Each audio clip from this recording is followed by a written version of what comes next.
Hey folks, this week we'll chat about what makes a board game fun to play. Stick around. You're listening to the Beans and Dice Podcast, a podcast about how we game.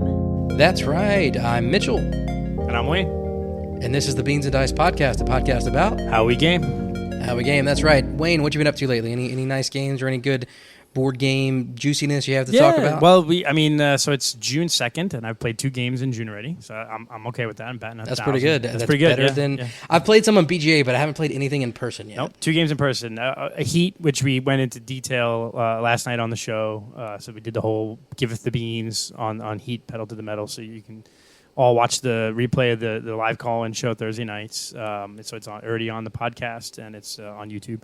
But the other game I played, actually, I busted out Manchikoro.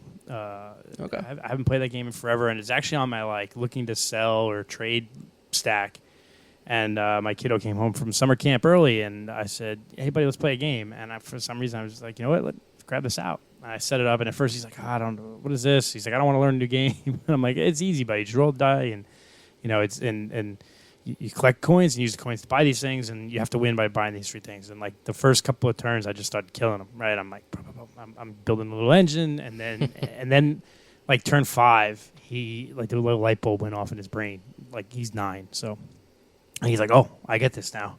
And he got 4 things that if you roll a 4, you get 3 coins per thing, and then he got flipped over one of the 4 end monuments that give you an extra for every one of those things. So every time he rolled a 4, he was getting 16 coins, and he just boom, boom, just kept rolling 4s. So let me get your opinion, Manchikoro or Space Base? It's interesting. I think they both are cool games. I think Manchikoro is a little easier than Space Base. I think once you get into the real gamer versions of Space Base, when you're looking at all the getting the little cubes and using the cubes to move up and down and swap things around, that can be a little more gamery, I guess, than Manchikoro. So the thing for me, I think just on a turn-by-turn basis, Space Base is easier. But I see what you're saying, maybe the overarching strategy, it's easier on Manchikoro. Because with Manchikoro, it's it depends on the color of the die and if it's your turn or their turn, right? Something like that. Yeah. It's been a minute since I played. Yeah, but it's basically there's certain cards that activate on everyone's turn, certain cards that activate on your turn, and then certain cards that activate on their turn. But it's really 3 colors you got to remember. And it's, I think I probably like Space Base better because I think it's more of a gamery game. I honestly do think that the overall if you play base, both versions are kind of similar, but I think you can really think through and build a kind of a crazy engine in Space Base, and Manchikoro's a little simpler. So I might keep it around because he liked it, and I've got the deluxe edition, so I've got the Harbor and Millionaire's Row, so I've got a bunch of cards to play. So he liked it, and it was quick, easy game, so maybe it's not going on my sell pile or trade pile. Yeah, anytime you find a game that your kids can play and enjoy and actually get, I think that's a win, and it'd be hard for me to get rid of one of those. Yeah. Even if it's a lighter game. But honestly, Manchikoro, I'd say it's a solid in terms of weight-wise. For a 9-year-old to be playing, that's awesome. Oh, yeah. My kids and I, I have a few games that are, of course, we have the simple stuff like Santorini that they love and Carcassonne, but, stuff thinking Dr. Eureka, that's another kind of simpler one, but stuff like Reef, and whenever we can get a little bit heavier, that's where it's the sweet spot where they can get it and actually do well, and my appetite for gaming is still being appeased. That's really important. Yeah. And so actually what I did is after we finished Manchikoro, and I was like, "Oh, that went well." I looked at my sell pile again. I'm like, "All right, what other games are on my sell pile that I'm getting rid of because I think they're just too simple or they're not great games." They're Manchikoro's a good game, but it's not a great game. And so I'm reading the rules of World Monuments. I got my background on, but it's a 2017 game from Queen Games, and it's actually pretty cool. The what am I trying to say? It's a kind of like a stacking game. There you go. I'll show. Good audio that I'm showing the rule book to him. But it's actually very simple. I looked at it as it was 8+ or 9+, and it's a 30-minute game. And it's basically you have these blocks, and you move around a quarry collecting the blocks, and then you use those blocks to then build a world monument. And so it comes with 4 monuments. And as you build up the monument, you score more points the higher the brick you're putting. So on level 1, it's worth 1 point. Level 2 is worth 3. Level 3, 4, 5. And so you can kind of build monuments. So it's kind of a little tactile. And I picked it up used for $10 and played it once and was like, "Oh, this is too light. It's only a 1.5 on BGG." And then I'm like, "I'll probably just get rid of it." But now I'm thinking, duh, I could play it with my kid and he'd probably like it. So that's awesome. Yeah. So. For me, I'm on the completely opposite end of the spectrum. Right now, what's all the rage in my mind is Twilight Inscription. So I know this made a big splash at Gen Con last year, and this was my first time playing it. Now, I will say I'm not a real gamer in that I've never actually played TI. I have to admit that. But Twilight Inscription, I enjoyed a lot. From what I know about TI, it seems like it does a good job of boiling that game down into a couple hours. Have you played Inscription? I have not played Inscription. I have played TI twice. I think version TI2 probably, and then once TI3. I have not yet played TI4. It's a kind of game I own it. And I own all the expansions for TI3, and I was like, I should get rid of it, but now you can't because TI4 came out. No one really wants TI3. Because I'm only going to play it like once a decade. Exactly. Well, the thing about Twilight Inscription, so at first, whenever it was being just laid out in front of me, just looking at it, it's one of those games where like I start to get overwhelmed. We were at a friendly local game store on Wednesday, and Sagan, a friend of mine, who's kind of one of the head honchos at Sobo, was teaching it, and it was a group of 8 people, and I only knew about half of them. So I was just like, I was very hesitant to get into, an 8-player game on this level with that many people. But once he started teaching it, no one mechanic is too complicated. There's just a lot of stuff going on. But it's, in my opinion, it's a really perfect roll and write for a gamer's game in that you have really hard decisions you have to make. There's still player interaction where you're racing for certain objectives or you're building up your military to fight either the person to the left or your right or the right or both. The iconography is pretty good. I have a couple little gripes with some of the components. But on the whole, fantastic game. I literally ordered it that night. It's coming in today, and I have a game set up for tomorrow morning. I've been having a little trouble getting games together with my regular group just because I've been busy with my show. And so it either has to be like weekdays or in the morning on weekends for me to game. And it's hard to get people at that time. And I was like, hey, Twilight Inscription's coming in. They're like, oh, yeah, sure, Saturday morning, let's do it. It kind of got everybody back to the table no matter what was going on. So now I like rolling, right? So I like Welcome to and Cartographers and a few of the other ones. We went through this kick though with in the last 2 years, just rolling rights blew up, especially like during the pandemic, and people, Jamie created that free one that now I own everything for it because I keep buying these packs. Rolling Realms is great. I've only played it like 2 or 3 times, and I just keep buying all the packs. I don't know why. It's just my completionist mentality. But that's why I actually never bought Rolling Realms because I would be the same way. And I was I'm not going to let him keep bleeding me for money. He just came out with 4 new packs, and I bought them. The instinct. I'm like, I don't know. Anyway. But so a 4-page roll and write that's 2 hours to play.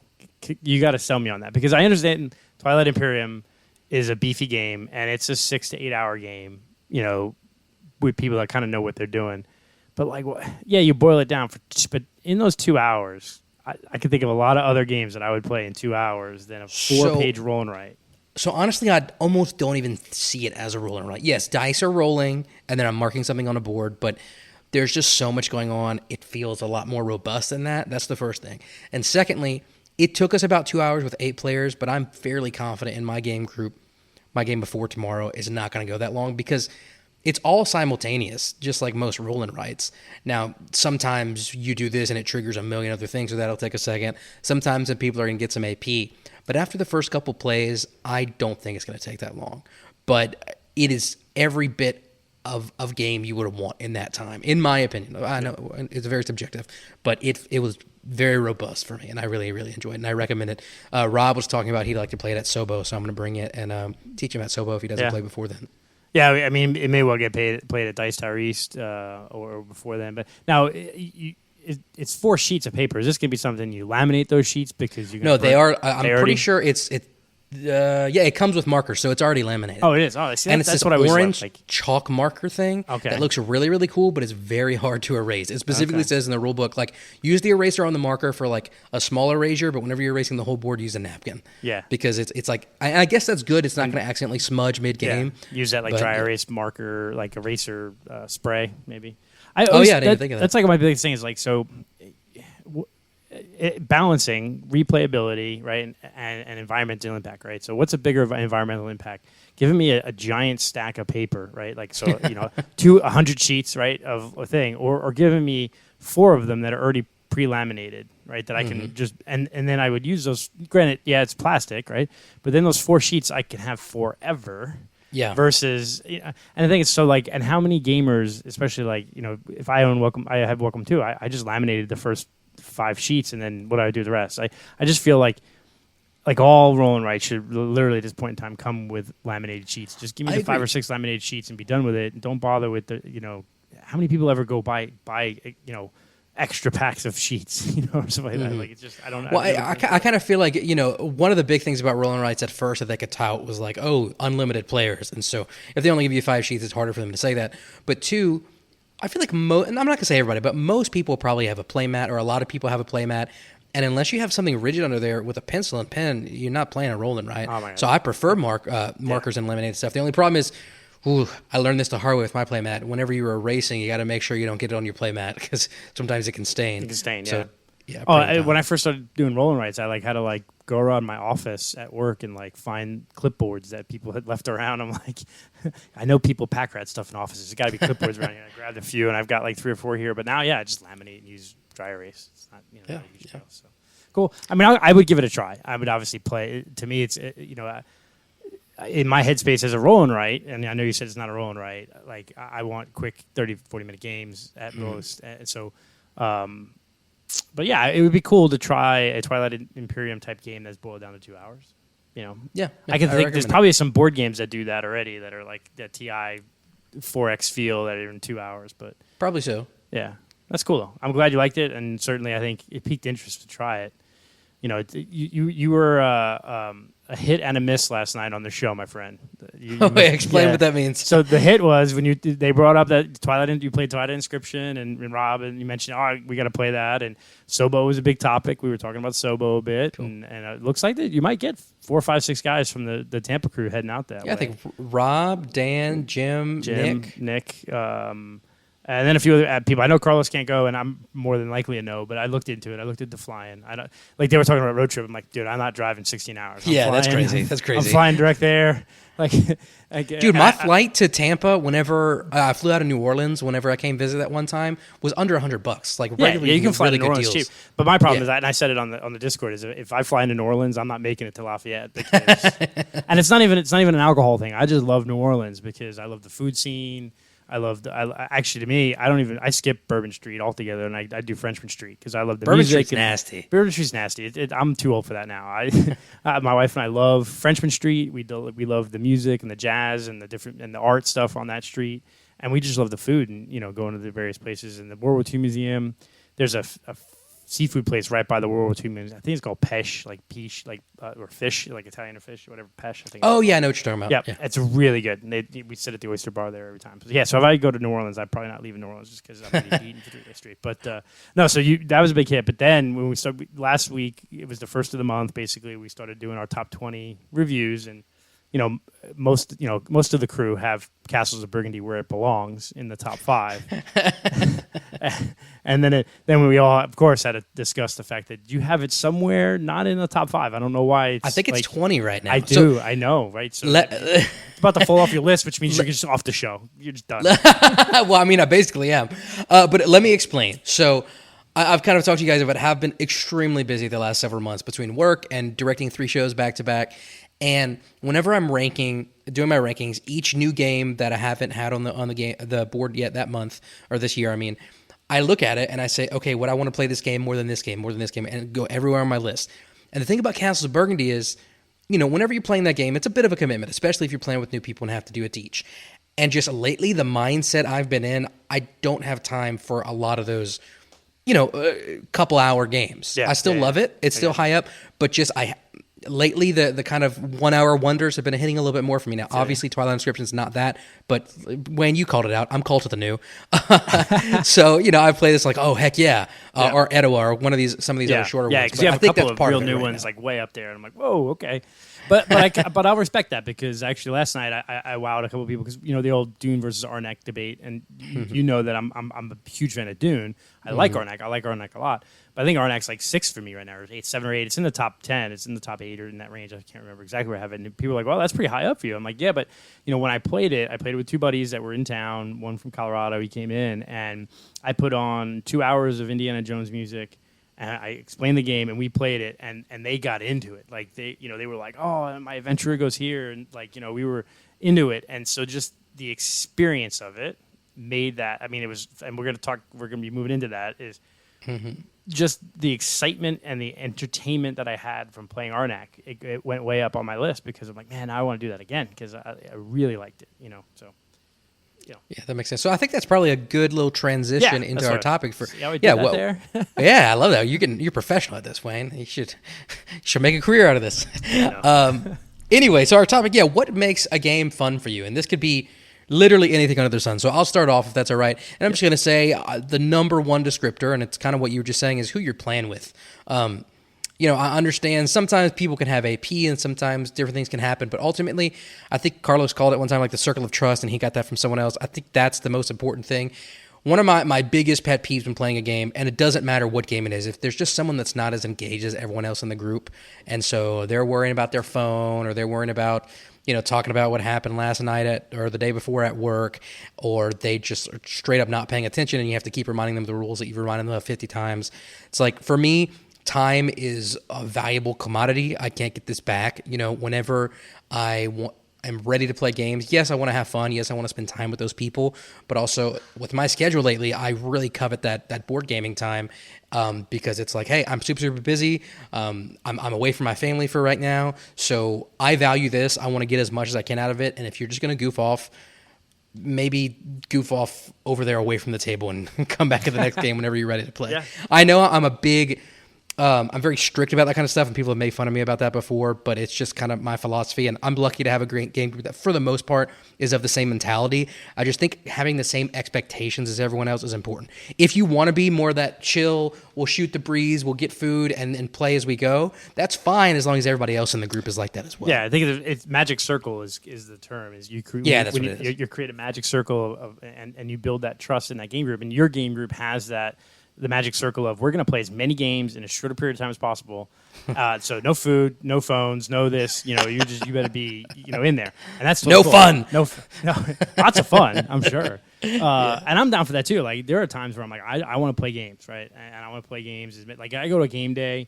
I don't want to play 2 games in a game day. I want to get 3-4 games in a game day. And a lot of times we end up only getting 1 or 2, and it's like not frustrating, but I'm like, man, I want to play more. But I think I also enjoy, hey, let's have some food, let's play this game. It's going to be a 2-hour game, but it may take us 3 because we're going to be bullshitting and catching up, and I don't mind that, especially when I'm playing games with people who I don't see all the time, or it's sort of a way to escape reality and just kind of relax. So I like that too. But I also think it's that's where I get fun from too. It's who you play with. I think is the first and foremost. And that's probably why I don't play as many solo games. I've tried, man. I can't tell you the number of times I've set up games that I have that are solo that you can play it solo, and I'll set it up and then I'll just sit there and I'll like, nah. And I pack it up and I put it away. Not for me because it's just not as much fun for me. And I can totally get why some people love it. My wife loves solo games because she hates people. She's just she's an introvert. She's an introvert, and so she'll play solo games, and I'm like, I don't know what you're getting out of this. She's like, I don't know what you get out of going sit with 5 guys who are screaming and and stuff for hours. It's just a preference thing. Yeah, first and foremost, it's who you play with, and I think the crew and the just the community in Tampa, at least, and everywhere, any real gaming area I've ever been, there's always been a good gaming culture. In general. I think the expectations are important as well, because you were mentioning, certain people. So, like, for example, at Christmas time, some gamer friends of mine invited us over for like dinner and like a dirty Santa, but with board games. And like, I didn't go into that expecting to play 50 games over the course of a few hours. I knew we were going to get a couple games in, but it's mostly a social event with kind of board gaming as kind of like the theme or the thing that brought us together. Right. And I enjoyed that. We weren't playing games the whole time. We were having supper. We were chatting. We were stealing board games from each other in that Dirty Santa thing. And so it's not just the people, but it's the expectation. And again, as long as everybody has that same expectation. Yeah. And I think that's like when you break that rule too, like, and so this is kind of a little tangential, but like, so this past weekend we had a game day and we were playing a couple games and we were taking a little long because we were kind of, took a break for some food, to eat because people have to eat, right? Not during my game nights. Not during, yeah. We were playing title. We were playing Title Blades, and we were really liking it. And what I realized though is like, I needed to really leave by like 5:15, right? And I'm like, this game's gonna run a little longer than that. And because I had to go pick up my kid, he was at a birthday party, and so I started to like, a turn or so ahead. I started doing my turn right to try to like speed up the game a little bit. And I could see one of the players was like, "Dude, what are you doing? Like there's another person in between you, like, whatever." I was kind of throwing that person out of the magic circle, out of their, because they had an expectation of how we were playing. And then mid game, I started trying to speed up the game a bit. And so I recognized that. And I think sort of after the fact, I was like, hey, sorry, I rushed the game a little bit there at the end, it was because I had exigent circumstances, right? And they're like, oh, that's totally cool. Fine. It's good because we sped it up. So I think that's what you can make the game fun for yourself. But I think it's also important to make sure that other people that you're playing with are having fun and that you're not sort of moving their cheese around, right? And so, because then that affects you. Because if you break that circle of trust, break that magic circle, or or you change expectations in a game, then they're not going to have fun. If they're not having fun, you're not having fun. So you need to kind of have this, and that's why I think your game group, you guys, you play games, you have that same MO every time. But if the MO changes, ahead of time, right? And you can kind of mention it. So yeah, and so that's pretty important. I think that's first and foremost. You have to set that ahead of time, that sort of expectation of what you're trying to accomplish. Yeah, and I think designers and publishers can help with that. I know Jamie Stegmaier's been very outspoken about how he likes his games to either have quick turns or simultaneous turns or something like that. And while I don't mind games that have a longer time between turns with the right game group, I think in general I'm going to prefer games with those quick turns or simultaneous turns, because whenever I'm playing with people who don't have the same expectation as me and they're like, oh, it's my turn now I can start thinking about what I'm going to do. And it's like, dude, it has been 10 minutes since your last turn and you're just now going to start thinking about what you're doing. I do definitely have a problem with that as well, yeah. I think what is Tom and the Dice Tower crew, and I know that Rob and some of the other people have been coined that quick, simple, or snappy quick turns, or QFT or something like that. Yeah. That's true. And I like that too, because I am one that generally plans out my move ahead of time. So if I'm sitting there and it's 10 minutes in between turns, I basically know what I'm going to do, and the moment it comes to me, it's boom, boom, boom, done, right? And I didn't think you'd go that fast. Okay, what part of my play style? What are you doing in this spare time? Now, there are some games you can't do that, and that's something that the board state changes drastically. Yeah. So this is also kind of becoming what doesn't make a board game fun. But I remember that was one that Carlos reamed during Dice Tower East, or maybe it was Dice Tower Retreat. It was Four Gardens. Have you played that with the spinning pagodas? I haven't, but I know. Yeah, it's it could be completely turned. The idea is that on most people on your turn, they're going to spin this pagoda at least one time, and so you can only get the resources that are facing you, and you're very limited in what you can do. And so you can have a plan and hope that something's going to happen, but if someone makes a single turn on that thing, you have to pretty much start from scratch. And so it's very frustrating to not it's pretty frustrating to plan your turn out, because it's going to change so much by the time it comes to you. And I think isn't the Chinese statues of the dead, what was the name of the Terracotta Army? Terracotta Army. Isn't that also has kind of a little bit of a... Yeah, it's got a dial. Yeah, that's a good point. But the thing is, I look at games like that, and again, I'm looking at, okay, well, if it gets moved one this way, I got to do that. If it gets moved one that way, I got to do that. So I may have what I want to do, and then you're gonna have a backup plan. Have little backup plans, but and I think the other thing too that I know Rob would hate it, but I think the theming of games matters.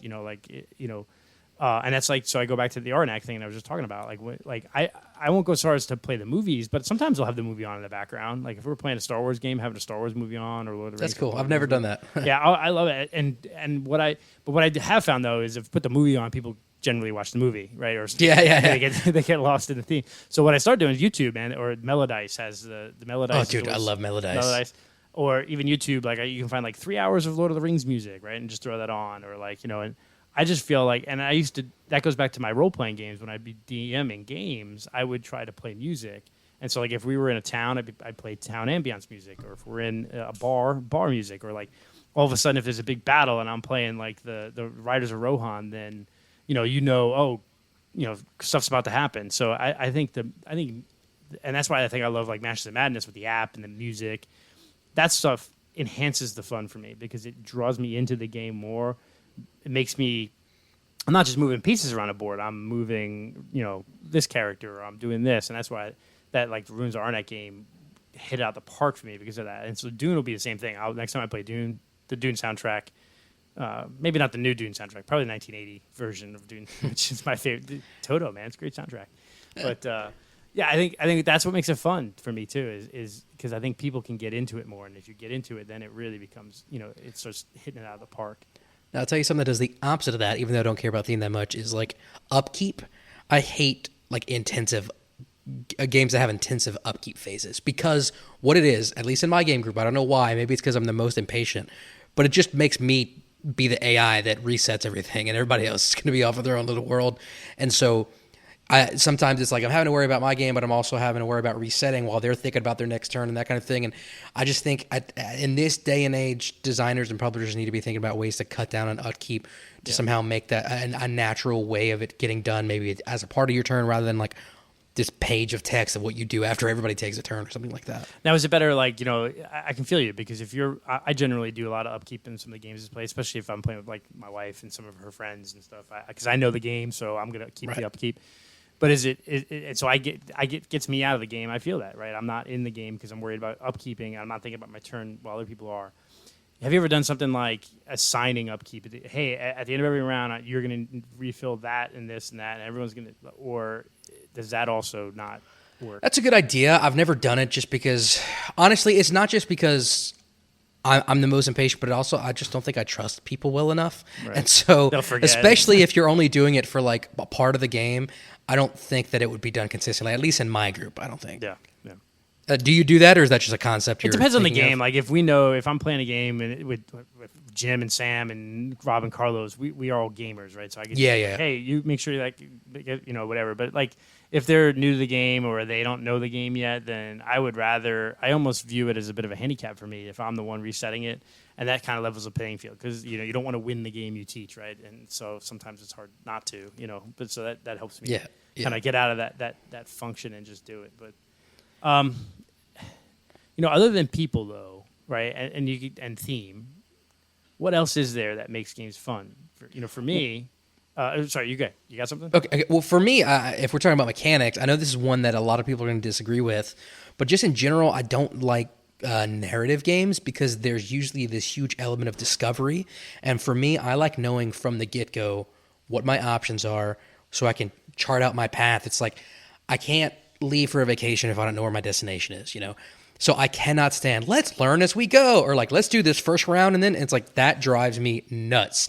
Now, for a new gamer, I can understand you don't want to overwhelm them, but like at this stage in the game of my life of gaming, like I need to know every little bit of minutia. I don't need an example.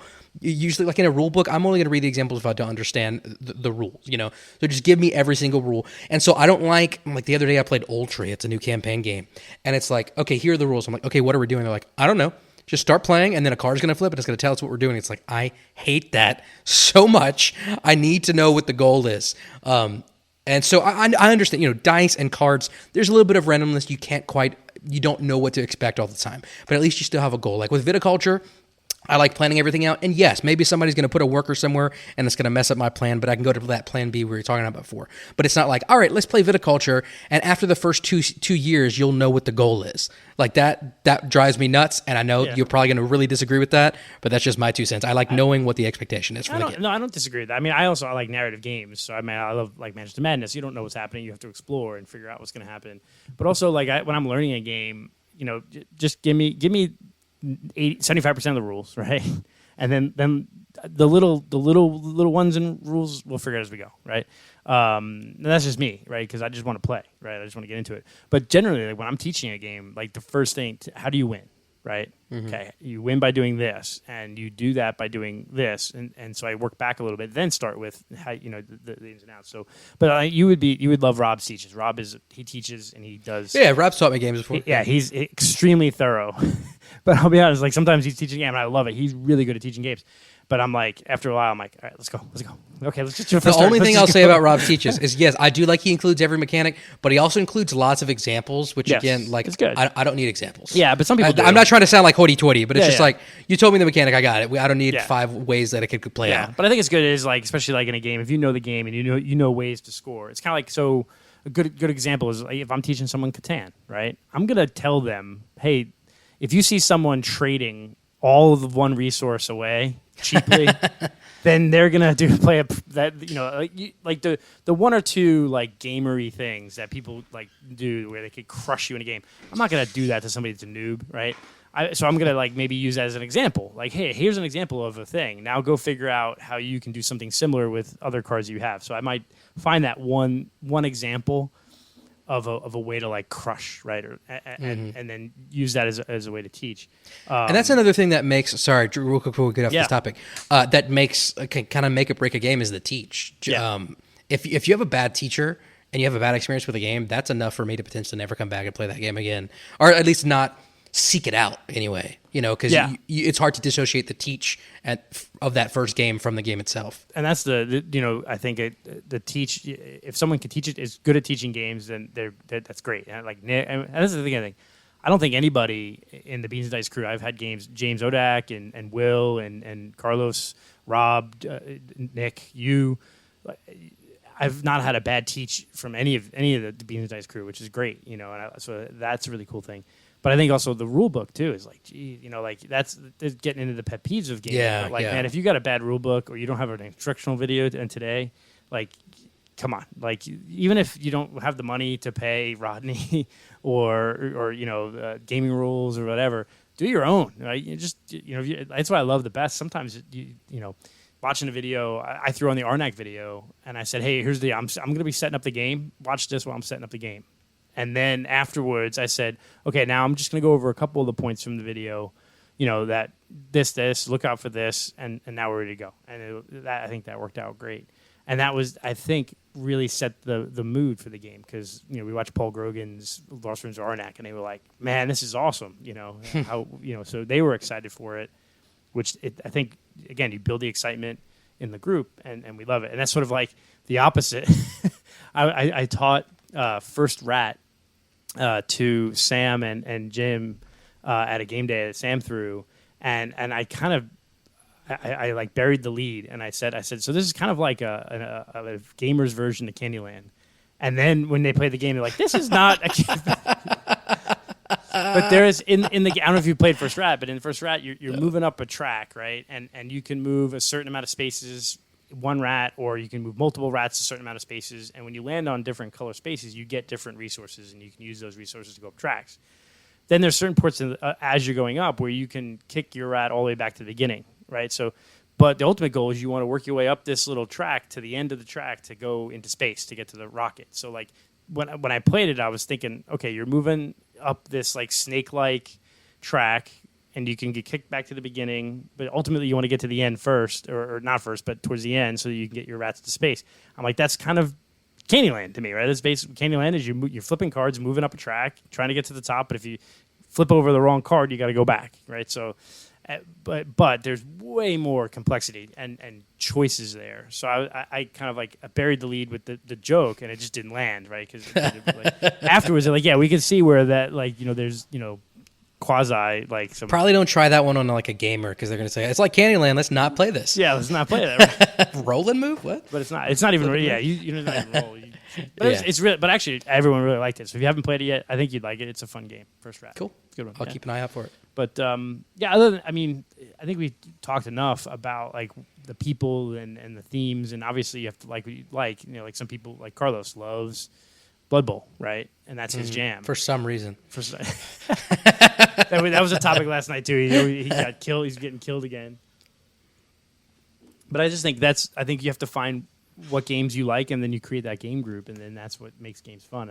For me, it's winning. Let's last topic. Is winning important to you?